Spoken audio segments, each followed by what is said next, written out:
Estamos de volta aqui no Papo com Ela e hoje a gente fala sobre obesidade. E para isso eu tenho como convidadas a psicóloga clínica Isolde Coimbra e a nutricionista comportamental Michele Reis. A gente falava no bloco anterior, Isolde, sobre essa necessidade e a responsabilidade que o psicólogo tem quando ele emite um laudo dizendo que a pessoa pode fazer uma cirurgia bariátrica. Né? Só que às vezes essa pessoa ela não se compromete como diz que se comprometeria e não faz esse acompanhamento psicológico. O que a gente pode ter como efeito colateral, vamos dizer assim, dessa falta de acompanhamento? Com relação ao paciente? Com a relação ao paciente. O paciente não se preparou psicologicamente para esse novo momento, para esse novo corpo, ainda pensa como pensava antes, só que às vezes ele não consegue comer, por exemplo.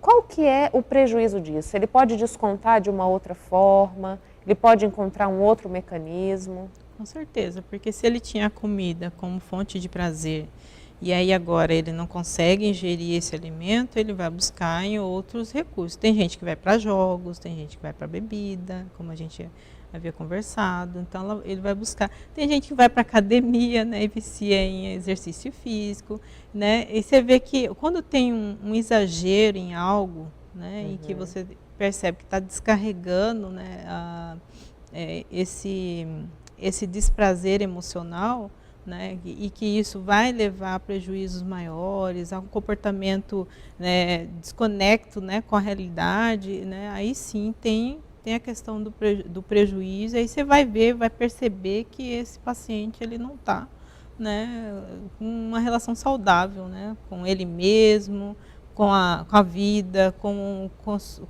a sua entrega, né, como pessoa. Então, assim, eu vejo que se não for a comida, ele vai acabar desviando para uma outra coisa, porque as coisas não estão bem resolvidas internamente, né? Psicologicamente. E às vezes são questões muito doloridas, né? E às vezes quando as questões são muito doloridas, muito a fundo, ele quer fugir. Né? Não quer mexer com isso. Aí como se revivesse aquilo, né? Quando eu olho para o lugar que dói. Michele, a gente falou da cirurgia bariátrica, mas antes de chegar nesse ponto, as pessoas tentam de tudo, né? E a gente tem umas dietas malucas, que são muito restritivas, remédios, medicamentos. Então, qual que é o prejuízo também de enveredar por esse caminho, né? Eu até brinco, assim, eu tenho eu falo assim, dieta da sopa, dieta da lua, cetônica, menos a sua, né? Tem tanta dieta, mas não é a sua, não é para você, não é para o seu organismo, né? Não é para o seu contexto, para aquilo que você está acostumado a viver, porque eu acho que hoje a gente tem que viver em equilíbrio, né? E se você vai para uma dieta que restringe demais, vai chegar um momento que o seu corpo vai reclamar, vai falar, ei, me dá aqui de volta tudo isso que você tirou, né? E aí isso daí faz mal, porque a pessoa vai ficando sempre no efeito sanfona, não vai conseguir o objetivo dela, vai se frustrar cada vez mais, vai buscar coisas externas que muitas vezes vai trazer prejuízo na saúde mesmo. Então, hoje tem vários, né, medicamento, ou até fitoterápico, chá de tudo quanto é tipo, então acaba prejudicando a sua saúde. Né? Então, é bastante importante olhar para isso com uma forma mais harmoniosa.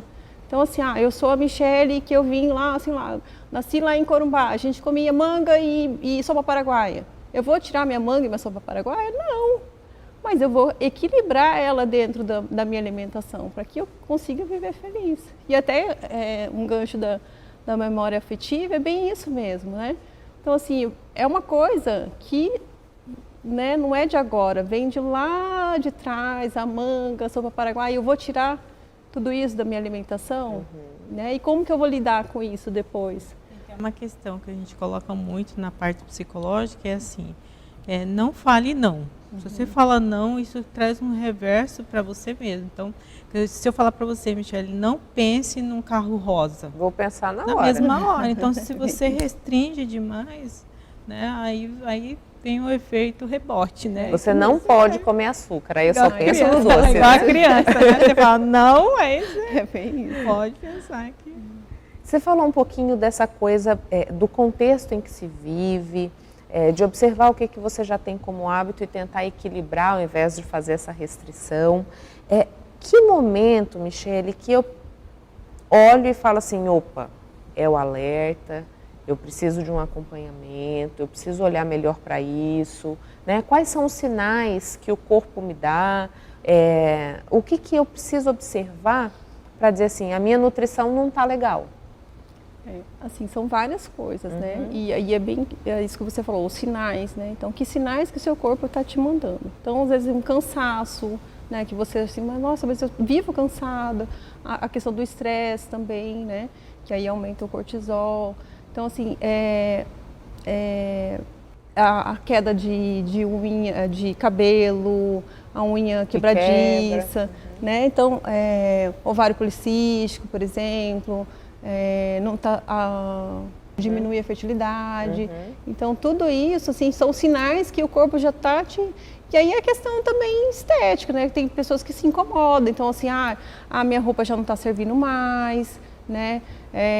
Eu tenho casos de diabetes na família, hipertensão, então isso pode ser um agravante, aí já começa a ficar preocupada, né? A questão do IMC também, né? Então quando o IMC está maior do que 24,9, então eu já estou no sobrepeso, então tudo isso tem que observar, né? Então o IMC de 18,5 a 24,9 é normal. Passou disso, aí é o sobrepeso, né? Aí até 29, aí é o sobrepeso e depois vai para a obesidade. Então é importante olhar tudo isso, né? E a obesidade, falando agora no aspecto da saúde mesmo, né? Quais são as implicações que ela traz? Então, peraí, deixa eu passar. Uma pessoa que é obesa, ela é mais propensa a sofrer, por exemplo, um infarto, ela é mais propensa a sofrer um derrame, ela é mais propensa a desenvolver diabetes. Essas são as implicações físicas, digamos assim, que a obesidade pode trazer? São essas implicações, né? E assim, e a questão emocional também, né? Que aí a pessoa fica perdida no sentido de autoestima, ela não tem mais autoestima, ela fica sempre em depressão, fica triste, fica chateado, né? Com essa questão do corpo, da visão, né? Corporal. E nesse processo, Isolde, eu me encontro num corpo no qual eu não me reconheço e eu sofro discriminação, né? Como que fica essa pessoa nesse processo, né? Porque aí ela já não conseguia lidar com questões que ela tinha. Ainda chega a aversão do outro, Sim. o ataque do outro. Como que é para lidar com isso? Então, é trabalhar a autoestima, né? Então, normalmente a pessoa fica com a autoestima baixa, né? Tem alguns que têm algumas comorbidades que são a fobia social, né? Ela começa a se isolar, deixar de sair, vai vestir uma roupa, não está bem, sabe? Não quer ir mais em festa. Tem gente que o prejuízo chega a ser grande, né? A produtividade em si, a concentração atrapalha, né? Tem toda essa repercussão para a própria pessoa, né? Então a gente trabalha muito a autoestima, né? E fazer com que ela se veja independente do outro, tá? Porque se ela tem um projeto de eu quero ficar assim tá bom, né? Então que ela se ame do jeito que ela é. Era aí que eu queria chegar, sabe?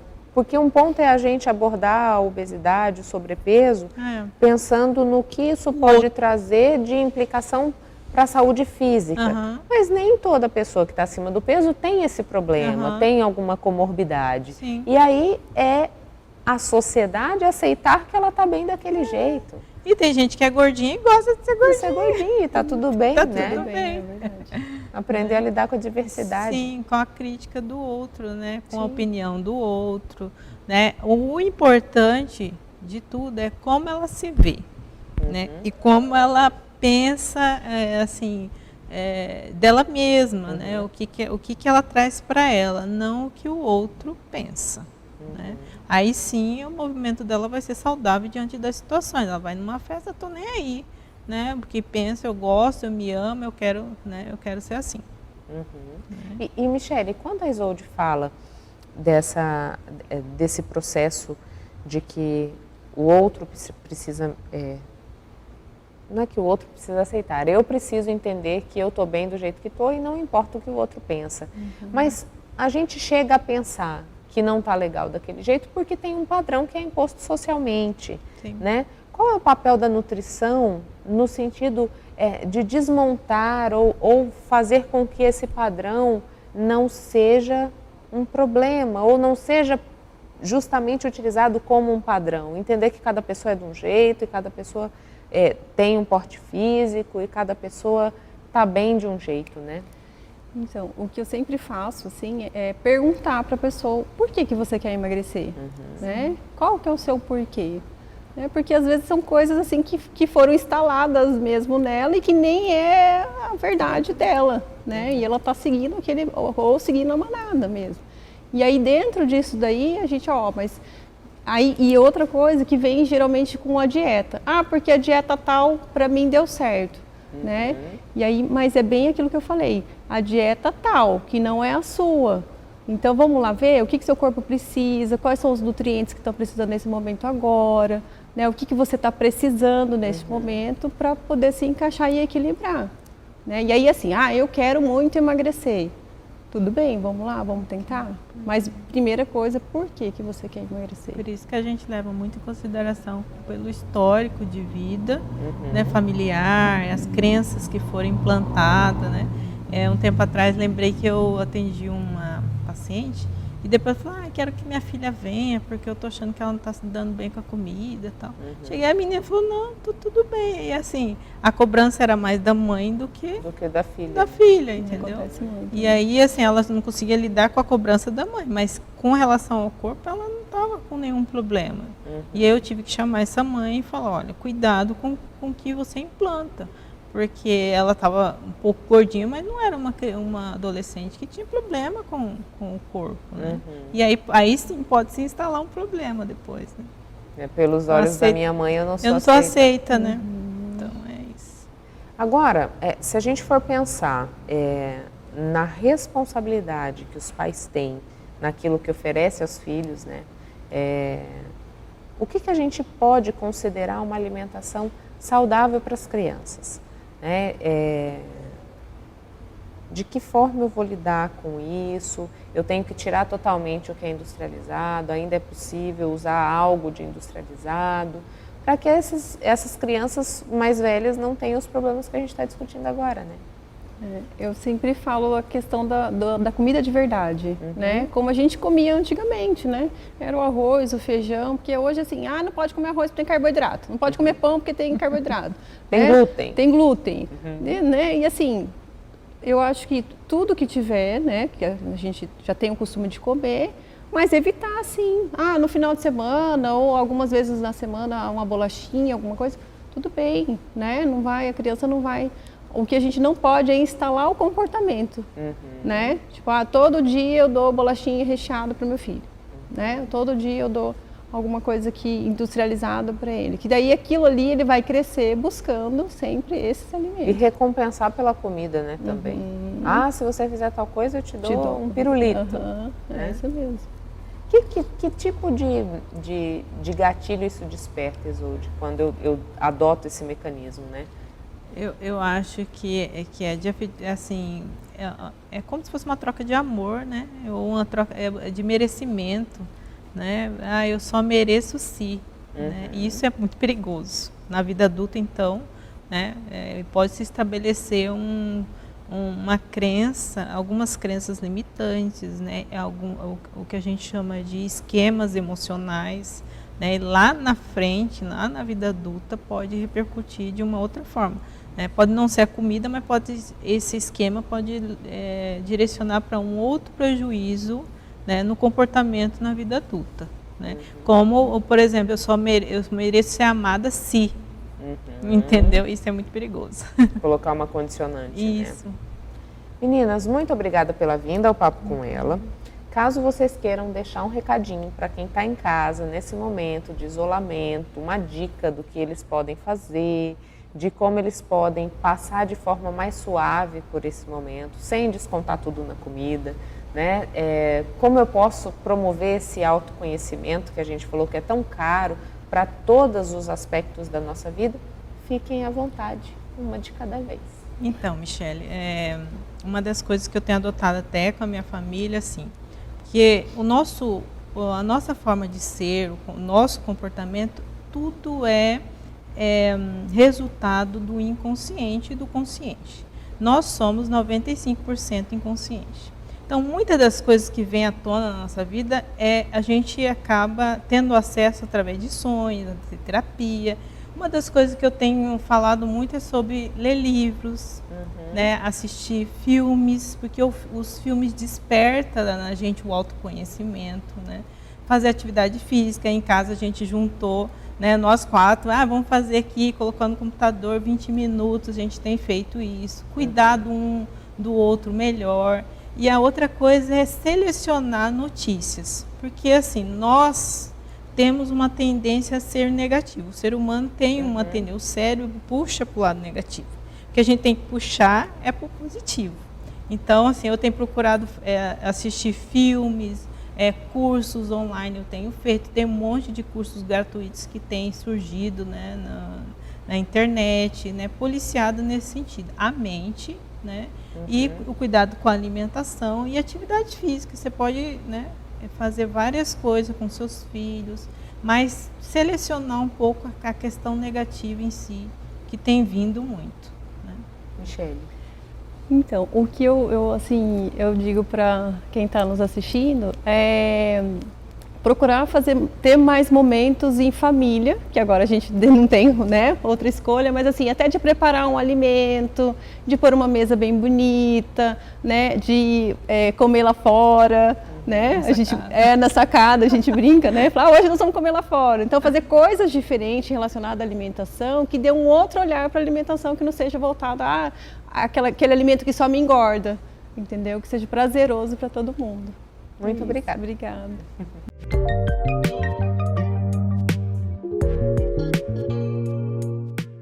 O livro Lava Pés, revisitando a história de Cuiabá e de alguns de seus personagens, busca recuperar a história da capital na metade do século XX pela imagem de uma fonte de água sepultada por concreto e asfalto na atual Praça Clóvis Cardoso.